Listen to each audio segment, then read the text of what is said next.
Hey friends, how you doing? Eric Ulis here. All right, let's get right into it. How can you help solve the mystery of DB Cooper?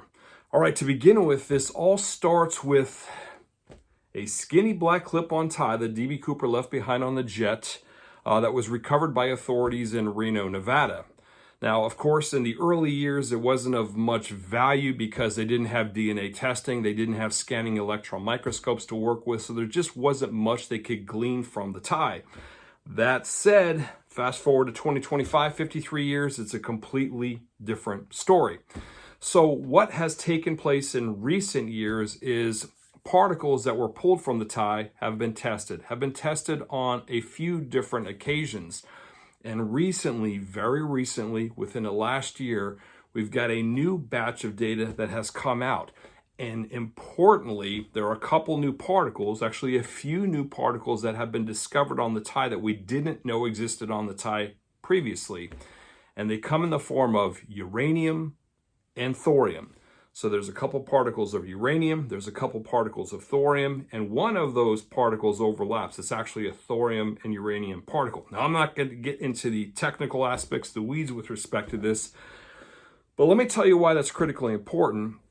It's critically important because the thorium and uranium particle in particular, which I believe is the most important particle ever found on the tie, appears to point specifically to an experiment that was handled at one of the national laboratories, specifically the Oak Ridge National Laboratory in Oak Ridge, Tennessee, just outside of Knoxville, Tennessee. This was an experiment that took place between 1964 and 1969. And it related to what's called a molten salt reactor, which is a type of electricity generating nuclear reactor that was being experimented with at the time. This thorium and nuclear, or rather this thorium and uranium, was being explored as a type of fuel for this nuclear reactor. And the thorium and uranium was, the fuel that is, was actually manufactured, I guess is probably the way to phrase it, there at Oak Ridge National Laboratory, and was used on site to help the generator generate electricity. And there's a particle of this on DB Cooper's tie. There's a particle of this on DB Cooper's tie. So that thorium and uranium particle seems to point pretty clearly to this particular experiment, and specifically the Oak Ridge National Laboratory. Now, it's very important to understand that the Oak Ridge National Laboratory back then in the 60s was managed by a company called Union Carbide. So everybody who worked there was an employee of Union Carbide. So I'm saying that DB Cooper was in all likelihood an employee of Union Carbide, and it seems pretty clear that he worked at Oak Ridge National Laboratory for a period of time. Now, I'm not saying that he worked exclusively at Union Carbide at Oak Ridge. It's entirely possible that he got laid off there, ended up at one of the other facilities in Marietta, Ohio, or some such place. But it does appear that DB Cooper did work at Union Carbide, at least during the 1960s, the latter half of the 1960s. Now, very importantly, there's some new information that has also come out very recently, and I'm talking new like within the last couple of weeks, and that is that what we had formerly identified as sand, an abundant amount of sand on DB Cooper's tie, doesn't appear to be sand at all. Rather, it appears to be clay, specifically a type of clay called bentonite clay.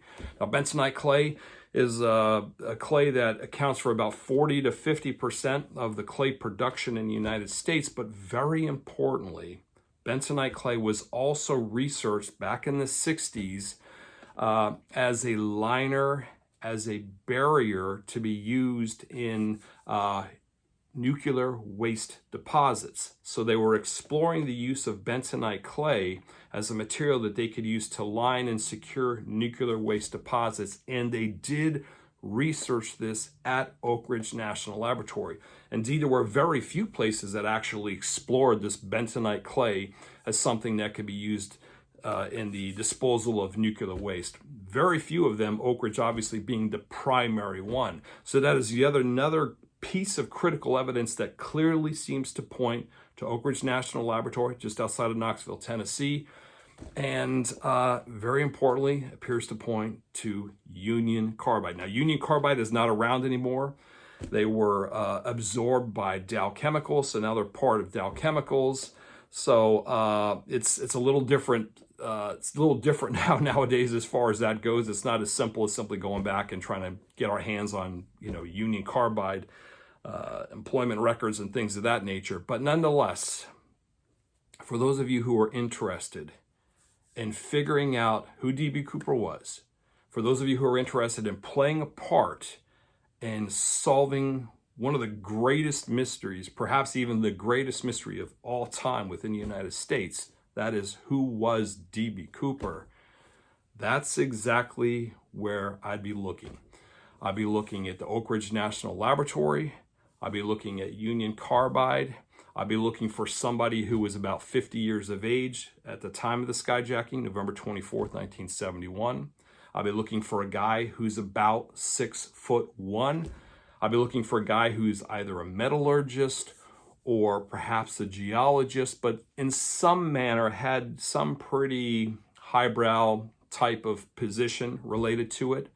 I don't think D.B. Cooper worked exclusively on nuclear materials. In fact, there was a lot of other stuff that was found on the tie: powdered titanium, commercially pure titanium, alloy titanium, aluminum, stainless steel, iron, rare earth elements, a number of particles and a number of other things that appear to indicate that D.B. Cooper worked on a number of different alloys and metals and things of that nature. So some sort of metallurgist engineer, something in that space makes a lot of sense to me, obviously with some sort of tangential relationship to the molten salt reactor experiment in Oak Ridge, Tennessee. And again, this would have been in the late 1960s.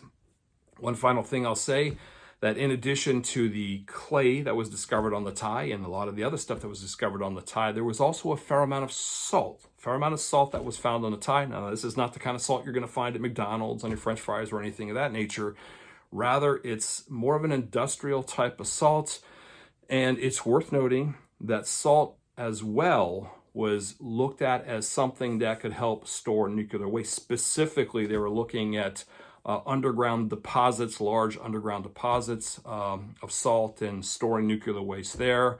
I suppose they were probably looking at some hybrid situations as well, where the salt would be used to secure the nuclear waste and some other parts, maybe not necessarily an existing underground facility or something like that, cave or salt cave or something like that. But the point is that the fact that there's also a significant amount of salt on the tie and that salt was also explored as a way to store nuclear waste also, I think, is a very big, very critical clue. And again, obviously, as noted before, all of this stuff seems to pretty clearly point to the Oak Ridge National Laboratory. Now, it does appear that D.B. Cooper was a cigarette smoker. Indeed, he smoked seven cigarettes on the jet.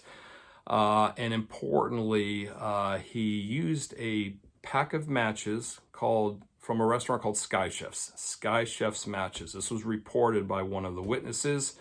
Back then, 1971, there were 16 Sky Chef's locations, all of which were located in airports across the United States, various airports across the United States. Again, there were 16 in total.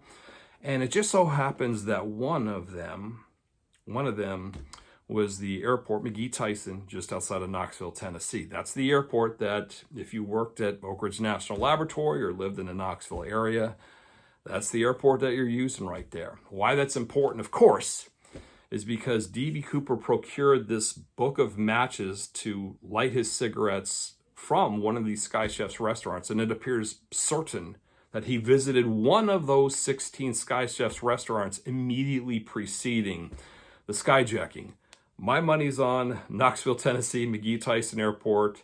And again, that serves as yet another clue pointing specifically to that area. So If you're interested in figuring out who DB Cooper is, playing a part, playing a role, being active, working with me on figuring out who this guy was this year, because I think it is entirely possible we figure out who this guy was this year, 2025, I encourage you to go down that rabbit hole. Look at Oak Ridge National Laboratory, look at the molten salt reactor experiment, look at Union Carbide specifically, and see what you can come up with, especially if you're in that area or if you have some sort of relationship to Union Carbide. And don't hesitate to reach out to me, shoot me an email, eric@ericulis.com. If you've got somebody in mind, something that's of interest that you may think help solve this case, don't hesitate to reach out to me. I'll give you my honest assessment whether I think a person of interest or a suspect is credible or not, and I can also provide additional information as needed. So be active, take part, help me on this. Let's figure out who this guy was this year, 2025. That's all I have right now. Eric Ulis, out.